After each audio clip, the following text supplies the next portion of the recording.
কঠিন প্রশ্ন। পরিণীতাকে কি এবার ডুবিয়ে দেবে নায়ক? বাড়ছে মেল ইগো আর কমছে টিআরপি। কথাটা হয়তো অনেকের খারাপ লাগতে পারে, কিন্তু এবার জিনিসটা বাড়াবাড়ি হচ্ছে। সিরিয়ালটি 1 বছর পেরিয়ে গেলেও নায়কের মনে নায়িকার প্রতি কোনো অনুভূতিই নেই। কেন টিআরপি কমছে? ভালোবাসাহীন কেমিস্ট্রি। ধরে নিলাম রায়ান হয়তো পারুল তাকে নিয়ন্ত্রণ করবে ভেবে ভালোবাসার কথাটা স্বীকার করছে না, কিন্তু পারুলের প্রতি তার যে অনুভূতিগুলো সেগুলো তো মন থেকেই এসেছিল। সেই ফিলিংগুলো একবারও কি বাইরে বেরিয়ে আসবে না? আমরা কিন্তু সেটা একবারও দেখছি না। আচ্ছা, মেল ইগো বা স্রেফ হিংসা? উল্টে আমরা কি দেখছি কেবল পারুলের টপ করা নিয়ে হিংসা। কথাটা শুনতে খারাপ লাগলেও এটাই সত্যি, হিংসা।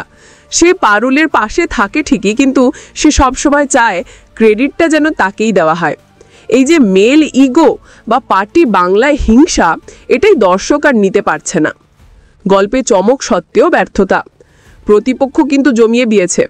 রায়নের পারুলকে বাঁচানো, শিরিনের মায়ের জেলে যাওয়া, এত কিছুর পরও টিআরপি এত কম। সুতরাং একটা জিনিস স্পষ্ট, নায়ক নায়িকার এই ভালোবাসাহীন কেমিস্ট্রি আর দর্শকদের ভালো লাগছে না। তারা এর সঙ্গে যোগাযোগ স্থাপন করতে পারছে না। তা না হলে টিআরপি এত কম হতোই না। এবার আপনার পালা।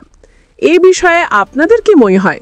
সত্যি কি নায়কের এমন আচরণ সিরিয়ালটির ক্ষতি করছে? কমেন্ট বক্স খোলা রয়েছে, আপনাদের মতামত জানিয়ে দিন। দেখুন পরিণীতা প্রতিদিন রাত 8টায় শুধুমাত্র জি বাংলায়।